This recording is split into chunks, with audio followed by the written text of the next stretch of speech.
I'm going to give you 3 seconds of a popular song, and you have to tell me what it is, or you're fired. I swear people don't actually know songs like you think they do. Welcome to the Church Gear Podcast, where we pull the tech out of the booth and onto the stage to share the most outlandish stories and hidden wisdom from the tech trenches. And now, here are your hosts. I'm your host, Blake Hodges, a man who would challenge that most people don't actually know song titles like Toby because he has a freakishly good memory. And I'm here with my co-host who has that freakishly good memory, Toby Walters. And don't I remember firing you? If you do, you never remember the most important part. You know the most important part of firing someone? Stop paying them? Setting them on fire. Ah. No, I'm just kidding. I was going to say paying them, but then you took my answer. Yeah, and have you seen Office Space? Was it like Once Upon a Time? Maybe you watched missing it? My paycheck. Listen, Yes. Toby, I went to school in the South, which means that there were a lot of football coaches. Means you're uneducated? Well, I'm getting there. There's a lot of football coaches that are teachers, and so we watched that show or that movie in economics because that was our economics lesson for the day. That sounds like an awesome class. Sure. Speaking of incredible intelligence, unlike Blake. Present company. Yeah. So my church of the city, there's just, it's grown so fast and so quickly. And from all the church hoppers, going from one church to that one. Shut up. And obviously in Franklin, Tennessee, there's a lot of talent in the Christian music industry. And we have 3 different of our regular worship leaders are all like very successful Christian artists. We got John Reddick, David Leonard, and Chris McClarney. And they're incredible worship leaders. And then we have guys in the production team that, have worked with Toby Mac and have been on tour with Bethel. Like there's just so much talent. And then there's like this superstar who somehow makes the whole thing work. Because if you throw a bunch of talented people together in a room, you got to have somebody to tell them where to go. Wouldn't you say? Sure. You need the chief, the general. So one thing that's kind of fun at Church of the City, they give the worship leaders a lot of freedom to, feel the Spirit moving in a worship service and change course as they so feel led. And I'm most impressed by the band because they can somehow keep up. Like you have session musicians that are constantly. So, Blake, have you ever seen, I know at Fellowship, Nate, the music director, he'll have a separate mic and he'll walk over and he'll say something into it, but you won't hear it come through the. I've never noticed that. So he's the MD, the music director, and he's telling the band, hey, we're going to play this chorus again, or hey, we're going to switch to this. So the worship leader oftentimes at Church of the City has a talkback mic, which is going directly to the band, as well as the production people. But sometimes they don't always tell everyone where they're going with it.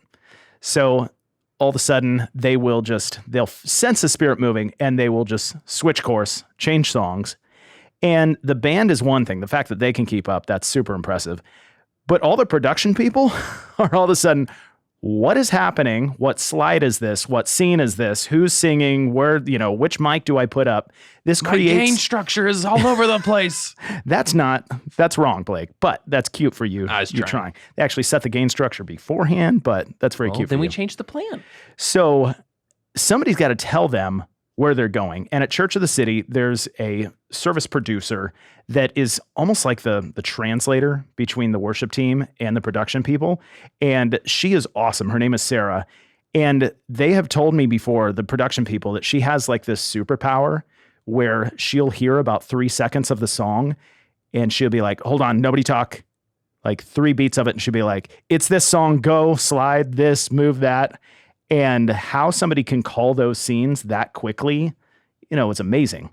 And I just love that, as you get bigger and bigger, as you and I, as the podcast gets to millions and even billions of listeners, we're probably going to have somebody like calling the shots. Well, Sarahs are typically super powered. That's why we, have hired exclusively Sarahs to work at Church Gear. Like if you're a girl and you don't have the name Sarah, it's not going to work out here. But each of them spell their name a little differently. So at least we have diversity in how we spell Sarah. That's part of the superpower. Yeah. So that's kind of part of the secret sauce at Church Gear. We just keep hiring more Sarahs to help manage things around here. And so in, regards to that, we brought in another Sarah with superpowers, the creative director from the Central Arts and Worship team at Willow Creek, Rebekah Wiedenfeld. Wiedenfeld. Dang it. Yeah, I have to be here. That's easily mispronounced. Rebekah, The number of pronunciations that I have gotten for my last name that's a superpower in itself. Wiedenfeld. she Wiedenfeld. gave me the pronunciation guide before the episode and then rehearsed it with me before we recorded. It doesn't matter. I can't. You can't pronounce things. I'm just not a pronouncing guy. Rebekah, is your middle name happen to be Sarah? It isn't. It Dang it. isn't. Why? Why are you asking Sarah Wiedenfeld? Because you just said to bring in another Sarah. Other Sarah. You introduced her as another Blake Sarah. say that. Yeah, but why'd you ask if her middle name was Sarah? Because her name's Rebekah. She's not a Sarah. I'm just trying to help you out, Blake. To not. Oh my gosh. Yeah, I thought that's why you were talking about that. No, I was just Blake. Do you assume that there's actually any intelligent intention to anything I ever say around here? This just goes to prove that my brain is plucking transitions, not context at all. I just went, oh, that's a transition. I'm just I'm trying so to embarrassed. imagine you in like a creative director or service producer role where now you're wearing a headset and you're trying to explain to everyone like, hey, this change is going to happen here. And so hit this cue and you go here and do this. It would not work out. No. Speaking of things not working out, we've got 5 truths and a lie here. I'm going to move on because this is one of my more embarrassing moments of the podcast. I actually do feel embarrassed on. Number 1, I've been on national television. Now, Rebekah, you know that this isn't nationally televised. It's only locally televised, right? You're not counting this episode. I do recognize that. Until we recognize that. until we go into syndication. For your sake, I hope it's not. Number 2, I have biked from Oregon to Virginia. If that's true, I mean, maybe it's like motorcycle. Well, I was going to say, I think it's fair to ask motorcycle or bicycle. I mean, Well, she can't give it away, but Well, she can just lie if it's not true. So does that mean motorcycle or bicycle? It means bicycle. okay. That's what I'll say right now. Yeah. Dang, if that is true, I can barely walk from the couch downstairs to the fridge. Like, it's a chore. That's why I had kids, so they'll do it for me. All right, number 3. I have lived in 4 states. Okay, like a state of despair and a state of chaos. And, That's actually pretty good. Yeah. Or if you want to read into it. Number 4, I have been in a plane flying upside down. so have all the actors in Top Gun too. I'm about to poop myself. Number 5, I've been electrocuted. See, that's not fair because I feel like 50% of our guests are like, oh, I've been electrocuted too. That's just, a Tuesday in the production world.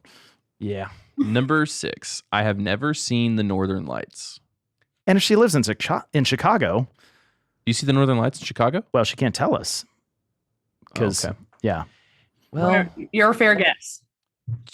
between the biking and the upside down plane, at least one of those is true, and both of those are certifiably nuts. So I got my guess. I'm all right, going you- first. You get yours then. I'm going to guess the Here. lie is that you've never been electrocuted, All right. Blake.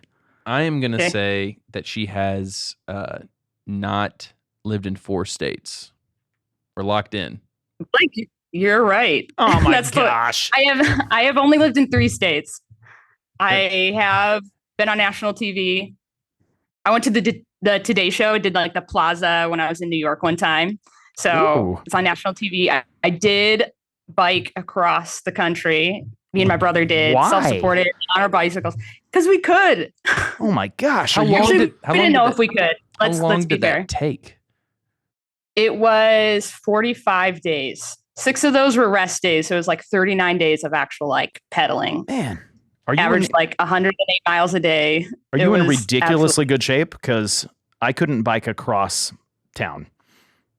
You know what? The process does like put you more in shape. Before the trip, I had biked, I think 67 miles.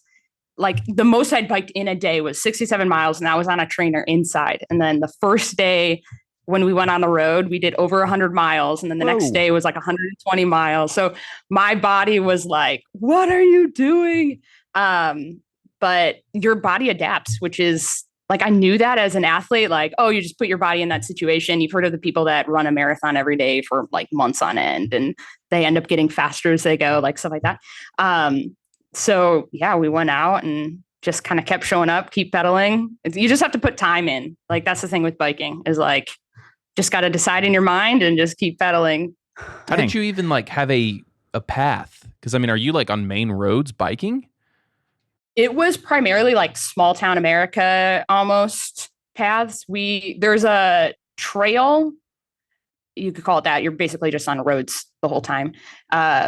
Called the Trans-America Trail that was established a while ago. So there's stops along the way. There's churches, there's parks, there's police stations that kind of like know that there's a lot of people that are biking through those areas. Some people do the whole thing like we did, and some people do segments of it.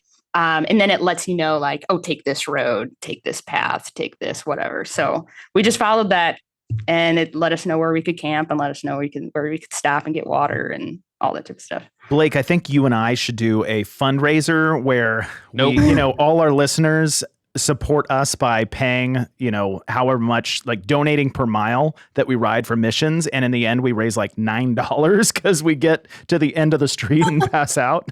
Yeah. I think I would just be too paranoid of getting hit by a car to do it. That's true. All right. That's a real danger. That's for sure. Yep. Tell us about flying in a plane upside down. Did you stifle that with a yawn? I did. I think, yesterday you and I making you sweat? You and I went to MXU yesterday. We got up really early, had to drive back and forth to Knoxville. I'm tired. What can I say? And it's raining outside. It's perfect conditions to Oh, it is raining. Look take at a that. little nip All nap. right. Okay, why in the world was this plane upside down? So my grandpa spent his whole career flying, and he learned aerobatics, and he had a private plane. And so we would go up sometimes on weekends, and then we would do, different like aerobatic tricks in the air. And so, Wow. super fun time with like my grandpa. But yeah, I've done that a few times. Was that did that scare the life out of you, or you're just like, no, it's cool? No, yeah, I loved it. It's like better than like going on roller coasters. Because once you do that, you're like, you can control how much you're turning. And how does he not like fall out of his seat if you're upside down? You're belted in. You're harnessed in. Yeah, you're like harnessed in. Okay. So I love that. Kind of like, I love she went upside down in a plane, and her first words were, "Well, my grandpa." That sounds like total grandpa move right there. Is the electrocution story cool, or is it just like you got shocked at some point and you're like, ow? It's a little bit cool. I was working on an LED panel. Told you, production. I know, it's classic star, right? And just one of the guards between the two panels had fallen off, and I was plugging it back in. It was pre-production for a show, and all of a sudden, I thought my friend next to me had like grabbed my arms and started pulling me towards the ground, because I was like, "What are you doing?" Like I almost was gonna ask her like, "What are you doing?"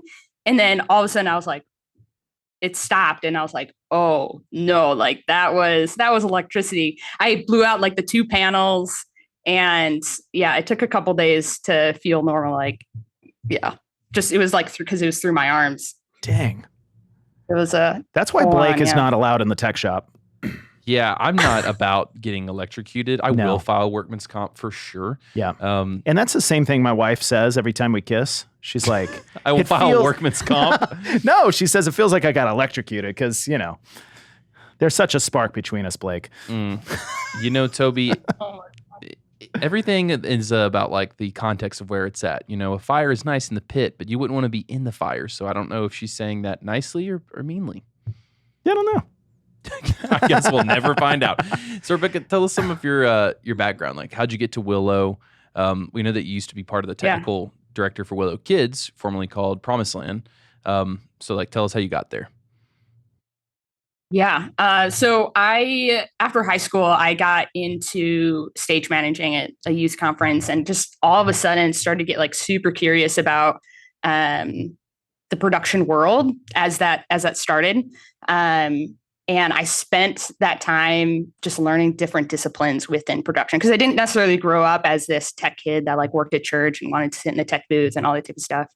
But after high school, it was like, oh, like I love this. Like I could see myself doing this. And really how I got more connected, and specifically connected to Willow, was through the Christmas programs. I had remembered going to a Christmas program here. I was like, there was this church somewhere in the Chicagoland area, and I'd gone to a production here, and then a friend had the same family that had taken us to the Christmas production had also shown us one that was like on DVD or something at their home.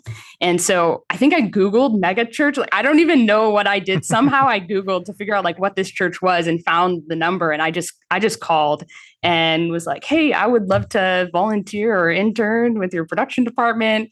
They forwarded me on to the production directors. I'm forgetting what her role was at the time, a voicemail. And I just left a voicemail. She called me back, and then I ended up getting plugged in for like stage managing or helping on the stage team on the weekends. And it just kind of like one thing after the next came from there. But I volunteered for a while. Then I actually went down to Nashville for a fall tour, and then came back to Willow about a year and a half later and started as a part-time technical director in the kids programming.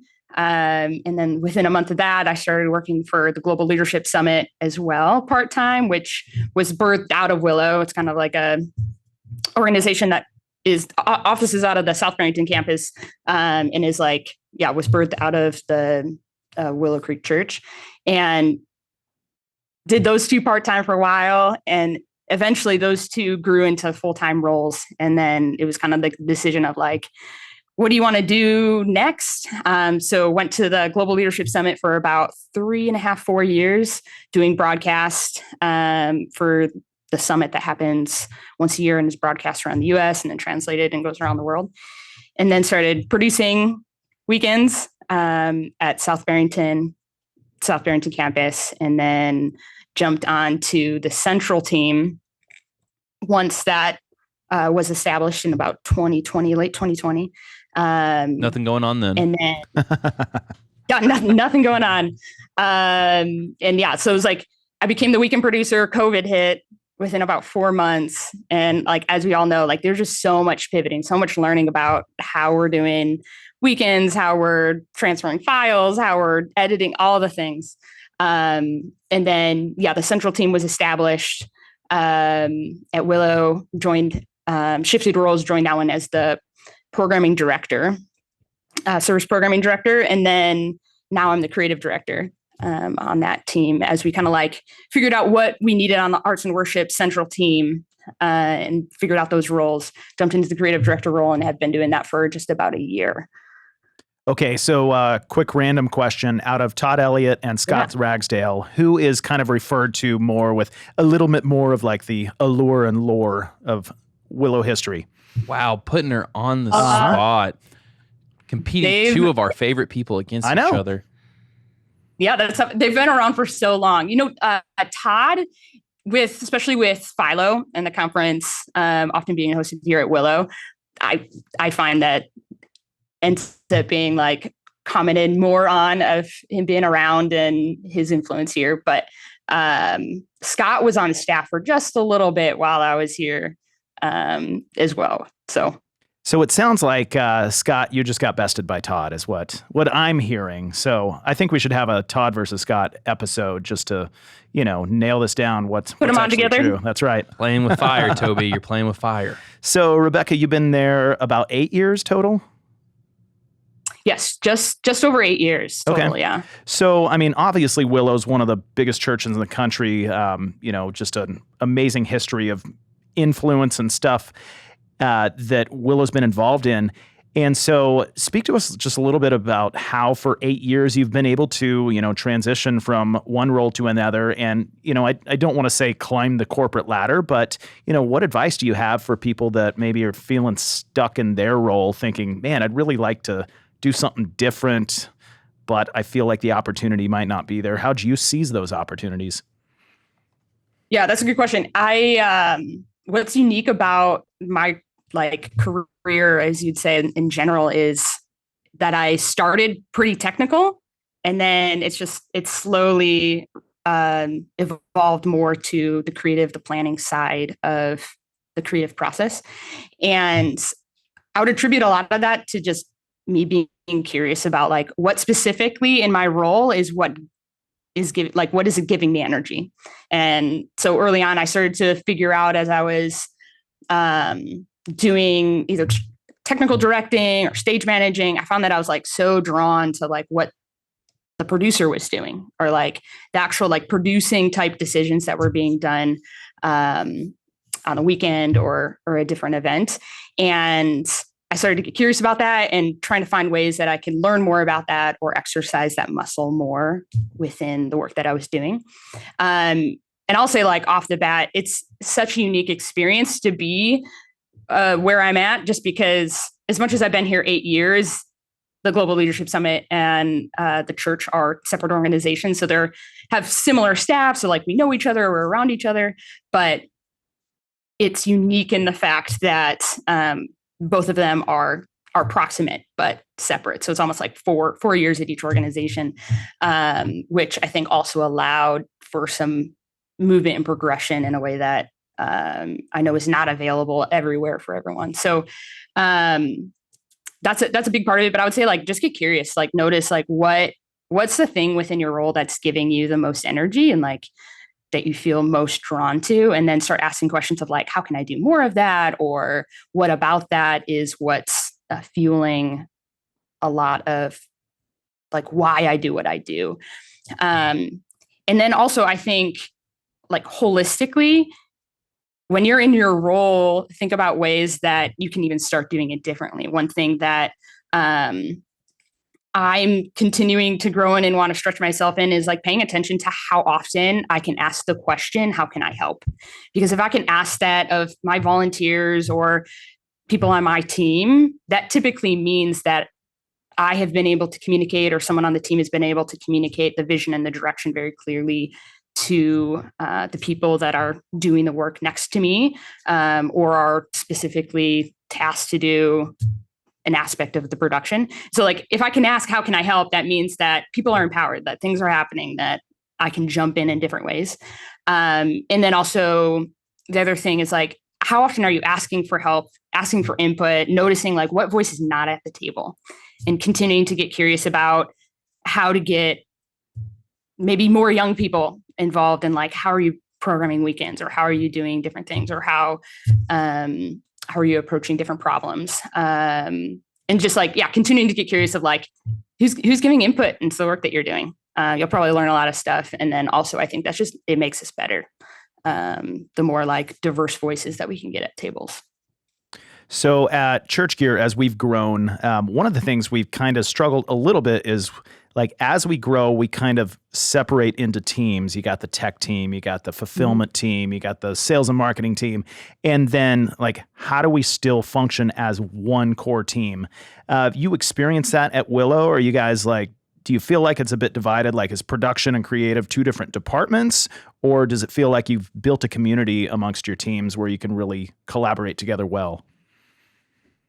Yeah, it's so easy to do that, right? Especially when you're like, if there's things to do, it's so easy to like put your head down and be like, get the right people around the table to get the things done. And I would say probably for most organizations, I've at least experienced it at Willow, that ebbs and flows. Like, I think there's typically this desire to be not siloed, to have good communication, to have like just like fluid work between departments, but it can naturally, especially in very busy seasons, to get fairly siloed, and you're just like passing information across the way. But how it works at Willow, how we're currently designed is and organized, is that arts and worship encompasses both creative and production. So campuses have a worship pastor and a production director, and that's our production manager, and that's like the arts and worship team at the campus. And then on the central team, like, it's the central team works directly with those staff at the campus. It's a little bit different at the South Barrington campus as the broadcast campus, and it's just a larger campus, but it is all like arts and worship encompasses both like creative and production, but how things get created and implemented is subsets of teams based on like skill set and role. Yeah. Yeah, I love that. Personally, I know like lots of churches do it differently. Some churches, they're all part of the creative team. Some churches, production and worship are two different departments. Blake, you've kind of have a history of trying to communicate with creatives. I know when you used to work at an ad agency, you had to like help creatives communicate their needs and My such. whole job existed because you can't have bankers talking to the creatives because the creatives will curse those bankers out. I'm just kidding. But like when they're like, can you make the logo bigger? It's just stupid. So there's a real skill set in understanding creativity and execution, and both so much so that you can be the go-between. You're almost like a translator, really. Yeah, and you've sat on both those seats now. Like, you've been in production, now you're in creative. Like, have you seen, a few of the things that like production people struggle in communicating this and creative struggle in communicating this back to them? Like, have you lived some of those things yourself? Yeah, it's interesting. I find that sometimes it's almost more based on personality than role. Like, some people are super drawn to ideation, some people are super drawn to implementation. And when you get into a meeting together, sometimes you can feel that some people are stressed out because we're in like idea land, and all they're thinking about is like, how would we pull this off? And then sometimes we get into the like meeting where we're like, okay, we're going to figure out how to implement this idea. And then you have people like, oh, I have a new idea. And they like want to bring that to the table. So I think typically you'll have people who are more drawn to the ideation side land in more creative roles, because a lot of their job is like, think of a creative idea. Like, how could it look? How could it feel? How could this be implemented? And then like the more production side tends to be a little bit leaning more towards implementing, like, how do you take this idea and make it come to life? But I work with a lot of creative production people as well. So I think it's paying attention to what you're naturally drawn to in meetings and making it clear, like, in this meeting, this is what we're hopeful to accomplish, can be helpful for teams that you feel the difference between the either personalities or roles or all that, as you're trying to like implement an idea. So I find that can be helpful. If you've heard of Working Genius by Patrick Lencioni, I love Working loves Genius. Working Yes. Genius. Oh my gosh, loves that. Yeah.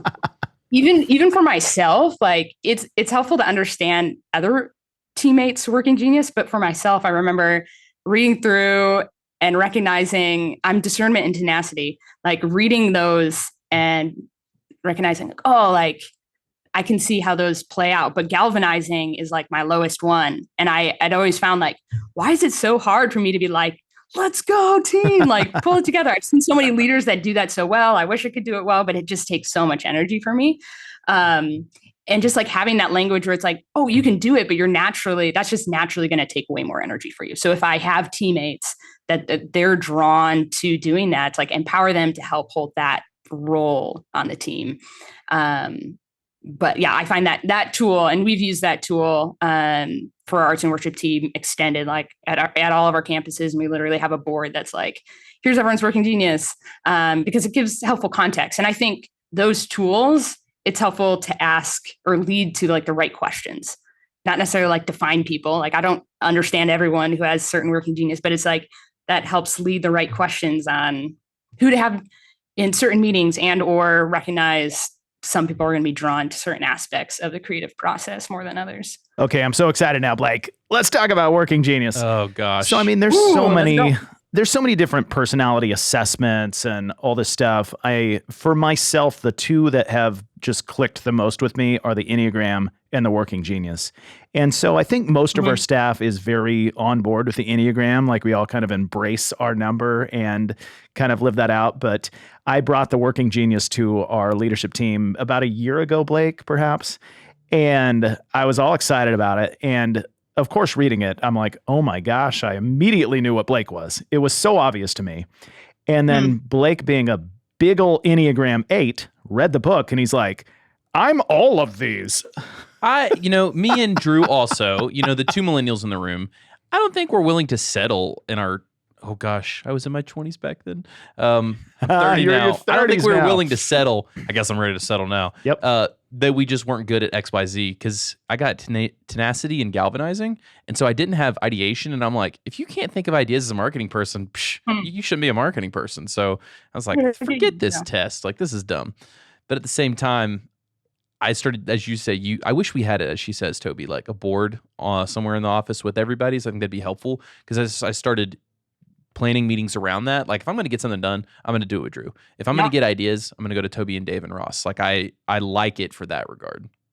And I love how you talked about kind of everybody's different, but typical differences between production and creatives. And it's Blake is just, trying to point his finger back and forth between me and him, because I am so much, I'll have, 17 ideas within 15 minutes. If you just, what is it, Blake? Turn on some ambient music and don't talk to me, and I'll come back with 17 ideas.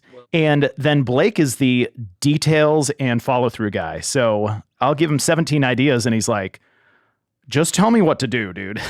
Well, and also I'm like, how much budget you want to put behind the 17? It's so funny, like the galvanizing and ideation together, I think are a fascinating combo, because I need Toby. I don't want to think of all the ideas all the time, but also 90% of the time, like when it's not gold ideas, I'm annoyed by Toby's ideas. I'm like, this is distracting me. This is too much. You're unrealistic, blah, blah, blah. Hey, actually, that's really good. We should do that one. All right. Hey, now I'm doing that one. Stop coming up with more. Shut up. Let me just go fit off. Once I'm done with this one, we'll do the next one. And I'm the first one to admit I get exhausted as well by trying to rally the troops. I'll tell them something once, and then I just want them to run with it. And then I don't finish anything. I'm already distracted and on to the next idea. So that's why I have to have people like Blake that's like, all right, let me rally the troops and I will get this done. Between galvanizing and tenacity, it's like, that's pretty well defined in that. And it's quite funny because, Toby, I will say, to your credit as a leader, I love how aware you are of your flaws. If I could tell, if I had it my own tech takeaway for this episode, that's what it would be, because you're fine to say, yes, I have too many ideas all the time. All the time.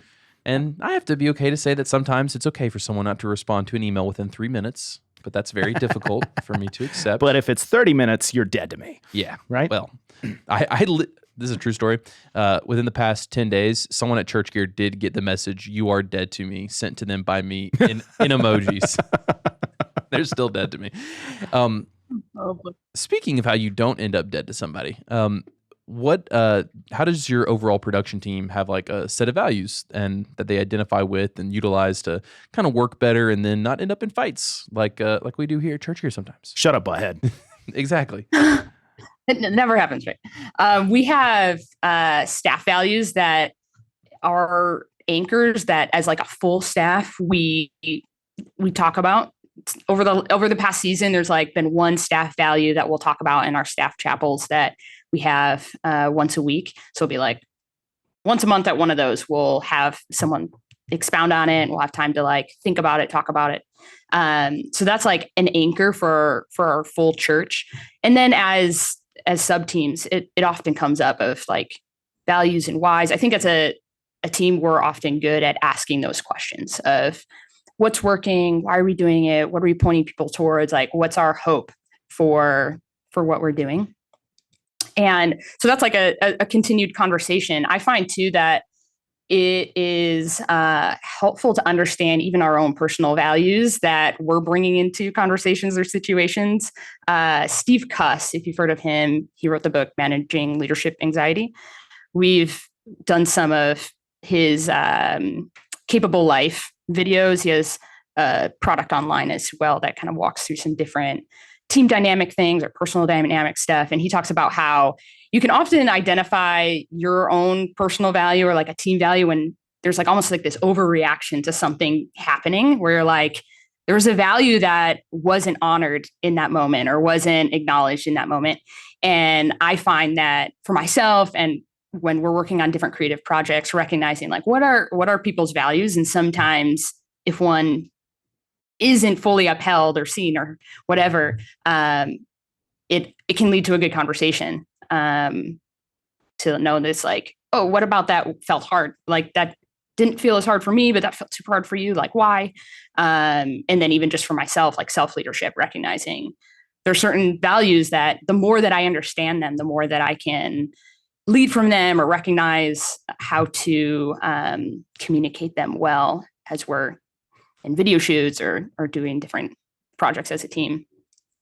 So I think I know more people that used to work at Willow than any other church in America. And it's like there's nothing that anyone has ever said bad about working at Willow. They all really enjoyed their time. But I feel like it's almost like a training ground for so many leaders to go out. And perhaps it's because I'm at Darren Whitehead's church, who used to be at Willow.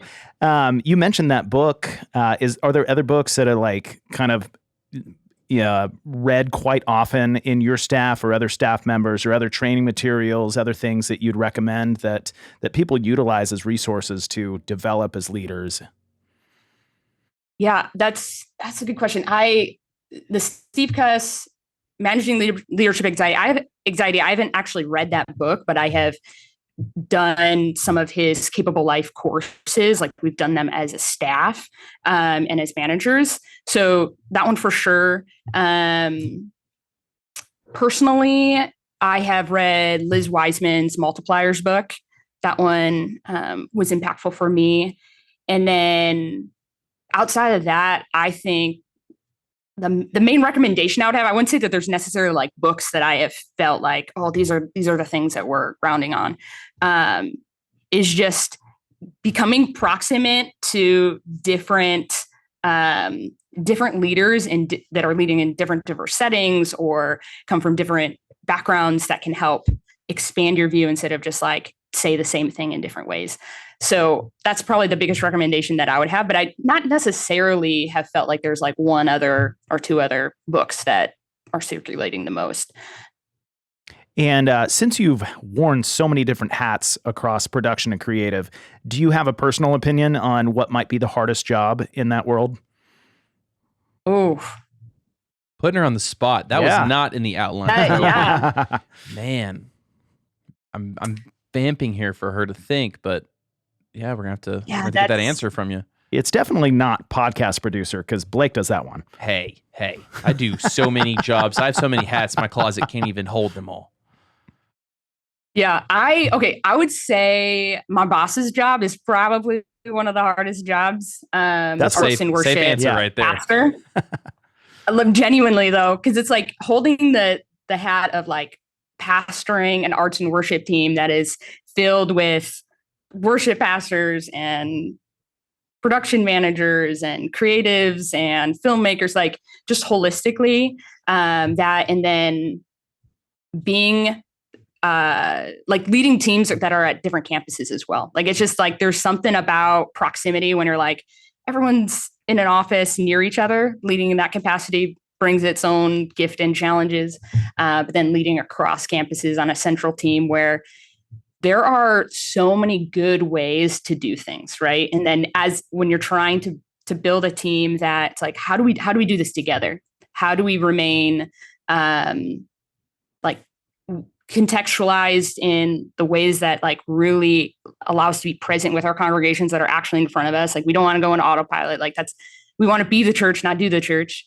How do you do that? But then also, like, how do you build systems and processes that work, that build efficiencies that allow us to be pastors? Because if we're spending all of our time solving problems and duplicating work and all these type of things, we're going to get distracted and or not have the time to meet with volunteers, be present on the weekends, all that type of stuff. It ends up being like just get things done, do more work type of thing. And so I think the overlap of those two things that require two different sides of your brain, really, that's like really hard to do. Okay. She said it best, Blake. Your boss has the hardest job, Blake. So Brian Deshawn has the hardest job. That's right. I gave you a boss underneath me. You're not my boss anymore. No, you're I'm just not. my owner. I don't even work here, Blake. What am I doing on this podcast? I know you don't work here. That's part of the problem. Okay, Blake, we didn't have this. And I'm just throwing throwing fastballs? Curveballs at Rebekah. I know we didn't ask you for a disaster story, but does anything come to mind? I know you've been around Willow and, tours for a while. Has something gone horribly wrong that you have a really good story around that you could tell us? A good disaster story would probably bring me back to the days when I started in production, when I was in Nashville touring with Toby Mack. I did a fall Hits Deep tour with him. And this is almost more so just shows off how great the team is. But I was on a bus that ended up having like this small electrical fire. And you and electricity. I think it's funny anytime you hear this, like the fire was small, because anytime the fire's uncontrolled, it doesn't feel small. Great track record with electricity, and like just woke up where it was like, get out of the bus, you know? And so get out of my bunk. We're on the side of the road and it's pitch black outside. I'm forgetting where we were, but you know, the lights on the bus are slowly starting to dim. So I'm like, no one's going to see that there's this massive bus on the side of the road. So, you know, we were standing in a way that if the bus gets hit, it won't hit us, like all that type of stuff. So ends up that Toby's bus turns around. They got a hold of that bus, turns around, picks us up. We just sit in like the front part of the bus, like kind of sleeping. Like we've hardly slept like that whole time. So you're just kind of like sitting there and trying to sleep while sitting up. And eventually the band wakes up and they're like, what is happening? Like, what are you guys doing here? So we get to the arena, and shout out to like the rest of the team and them just carrying the load for everyone who wasn't there. Because by the time we got there, setup was basically done. Like there was just like some final things to do. And we were in kind of like the afternoon where you start to shift towards guests starting to come. And it was one of those things where like, okay, like you're just going to have to just keep rolling with it. Like what's next? Who needs to know what? Jump in once you get there. But I find that most disaster stories, that's where it's like, it's almost hard for me to think of like a lot of disaster stories, because most of the time I'm like, oh yeah, like this is how we pivoted as a team, or this is what we tried, or this is what it changed to. And it ends up being something that worked, or maybe it looked different than you were anticipating, but it was still like a fun process with the team. Even if it was stressful, looking back on it, you're like, oh, we figured something out. And I agree, because here at Church Gear, Blake, I feel like most of our disaster stories center around like gear runs. We're out on the road with large vehicles pulling a bunch of equipment. And I mean, nobody's gotten hurt. Nobody's died. Like nothing major has happened. Knock on some wood. Yeah. But like always, like the tire blows out, or a small fire erupted on the bus. Or it's 3 a.m. on the Oh, highway and it's all standstill traffic, and Charlie sees a helicopter land on the highway, pick someone up and go off. Are we sure that wasn't a UFO? I mean, my goodness. There's been a lot of talk lately about UFOs being seen. So, you know, I'm very afraid gear of, run. Hey, maybe the UFOs could give us one of their vehicles. We can make gear runs go a lot easier. There you go. There we go. Rebekah, one last question before we get to a torturous game set by Toby. What is that movie where do you want to play a game? That's Saw. Yeah, Toby's the Saw master at Church Gear. Great. I'm looking forward to it. Before we get to torture, you know, something that could feel like torture. As a creative director, what's it like working with production people to pull off visions? Do y'all, you know, what moments do you have where it's like, this is when we're working in harmony and how it goes well, or this is when it's not going well and a red flag of either team is not, you know, working together? Just want to hear from you on that topic. Yeah, that's great. One thing that I love reminding the team as we're jumping into video shoots and different projects is I personally feel super passionate about it and love leading from the place of reminding us like how we create is like just as important or even more important than what we create. Like we can end up with this like beautiful product or video or story, like whatever it is, but thinking about like what's the process of working together and being the church together when we're in video shoots and meetings and all these moments, that it's not just about getting it done, but it's being able to be together. And again, like how do we do that? How do we hold that space? I think is super important. And honestly, I feel like I have one of the like the most fun seats in the bus, because I see, especially for our videos, which is a big part of what I creative direct, is I watch like our final edits and I just see so many people of just like, oh, our filmmaker found that shot, or our Marcom director like had this idea around the branding, or we tried this, or this moment was that person, or this is who wrote that part of the script. And so I end up like literally watching the final edits, and it's like this compilation of like 20 people and their ideas and their questions and their thoughts. And so I find that is one of the coolest positions to be in because so many people don't have that context, right? Like I'm able to sit on the seat on the bus that's working with every single aspect of the team that goes from like, here's like an idea. Like, I think there's something here to the idea being developed to the shoot happening to the edit happening to it, like landing on one of the weekends. And that's like super fun. One of the coolest parts of my job. That, yeah, we've done some video content recently, and Blake, I think you've gotten the honor of like seeing the final product first almost. So Every time. you know, we've got the video producer and we've got content creator, we got, you know, sound happening. And then the final cut is sent to Blake, which it ticks me off, Blake, because I want to see it first. You know, Toby, I got to make sure you get the stuff that's ready and good. You know, think about it like that. I might get to see it first, but I get to see it, you know, a little rough. You get to see it polished second. So your punishment, Blake, is we're going to play a game. Would you like to play a game? I was going to say, do I get to spin the wheel and possibly get 10% of church gear? I'm up to 10%. Do we have a choice? Yes, we do have a wheel of doom for Blake. So after this, you'll get to spin it. So going back to the beginning where service producer had 3 seconds to figure out what song the worship band was going to, Rebekah, we're going to see if you have any of those producer skills left in you. We know that Blake doesn't, but in order to balance the scales, we're just going to do Taylor Swift songs. All right. It's nice to have a friend. So I'm going to read a line of lyric, and the first person to tell me what the song is gets the point. Okay. So keep your own score. Now, Keep your own score. I just won. I just won the game. How crazy. Number 1, I snuck in through the garden gate. Out of the woods? Every night that summer just to seal my fate. Man. Summer. Love story? Every night that summer. Cruel Summer. I get a point. Okay, next. No, you don't. Oh, We're getting easier here. this is so hard just to hear the words. Okay, but she wears short skirts. I wear t-shirts. You belong with me. Oh, Blake got a point. Yes. Dang. Yep. Okay. That's good. And I was never good at telling jokes, but the punchline goes, I'll get older, but your lovers stay my age. Lovers? All too well. You both lost again. I'm winning this one. Okay. Only Toby Walters You're looking at the full song. could run the game and declare Hey, he's winning it. hey. But you can't it's play fine. it and lead it. Okay, next. That night we couldn't quite forget when we decided to move the furniture so we could dance. Baby, like we stood a chance. All too well. Out of the woods. Out of the woods, Blake gets a point. What are you up to, 2 now? I'm at 2. Man, Blake. Okay, this one is for Rebekah. You should be able to get one. And if I get burned, at least we were electrified. New Romantics.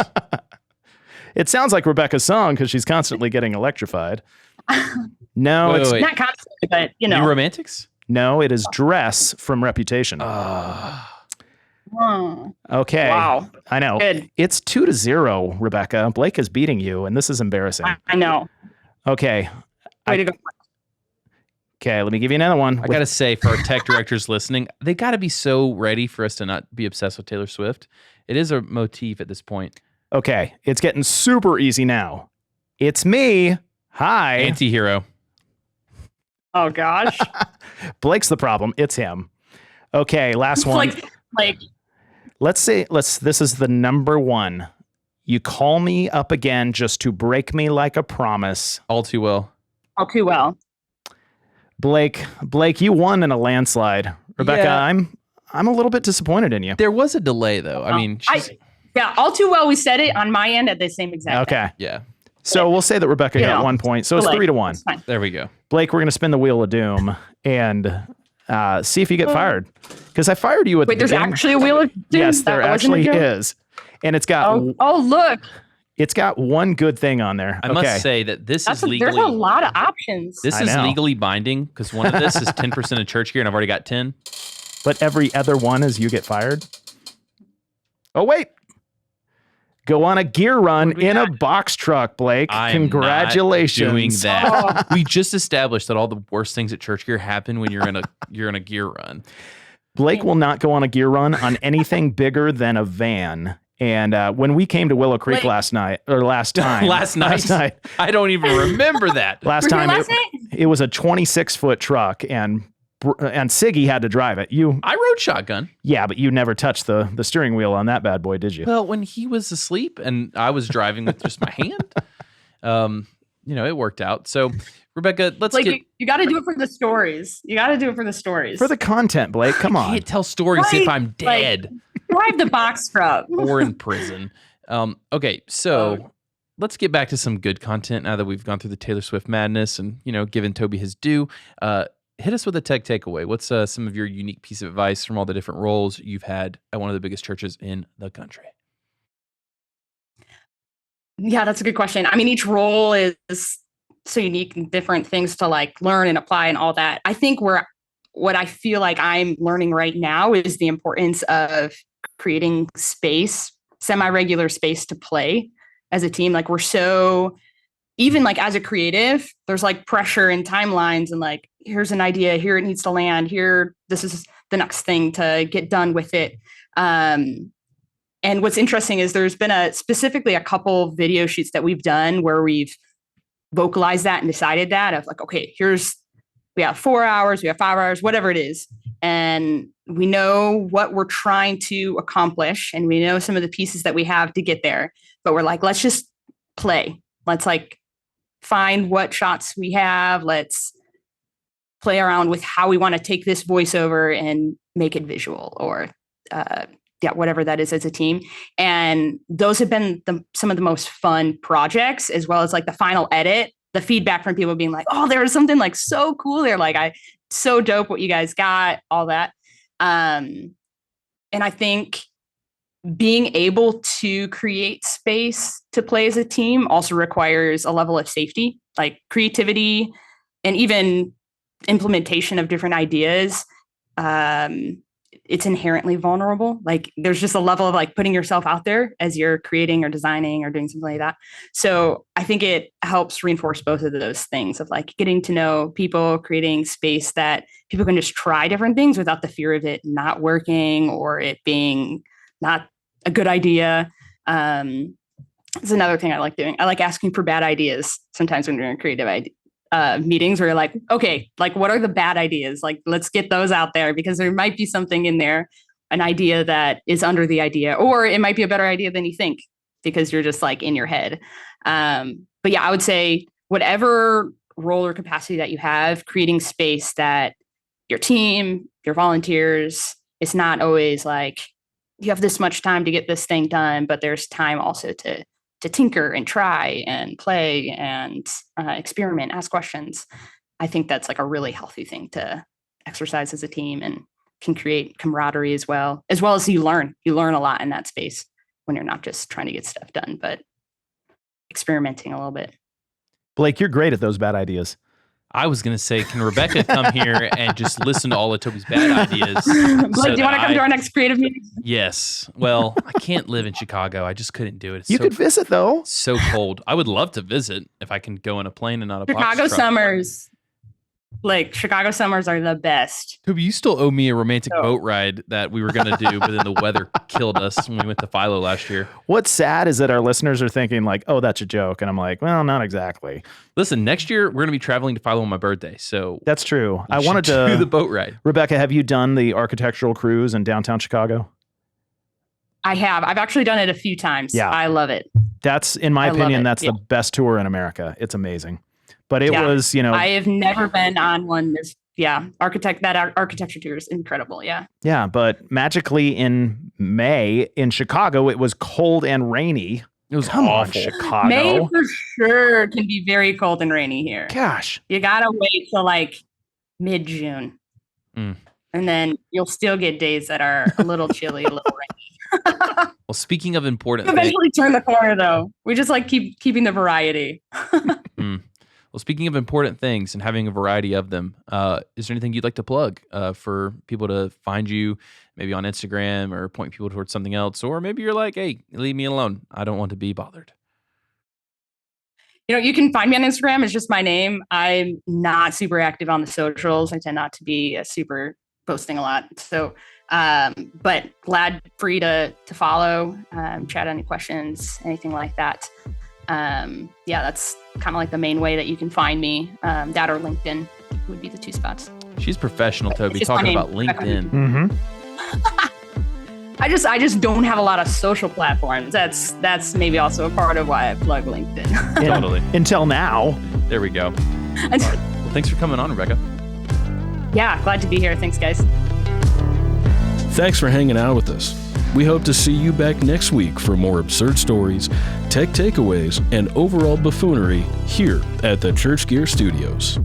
Blake, do you ever think that our listeners play, our game that I set you and the guest up with? They play it themselves, but they're Church Gear shouting version? and winning.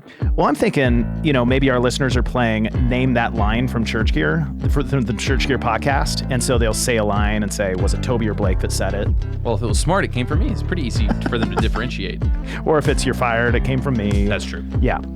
So if you don't want to get fired and you want to be smart, you should send this episode to a friend. Just text it to them. They'll love it. It'll be great. You can bond over it. You can discuss it. You can talk about how you'll be maybe send it if you're on production, send it to the worship team. And if you're on the worship team, send it to production. And y'all can talk about how you can be better together. Church Gear, bringing people together since 2020.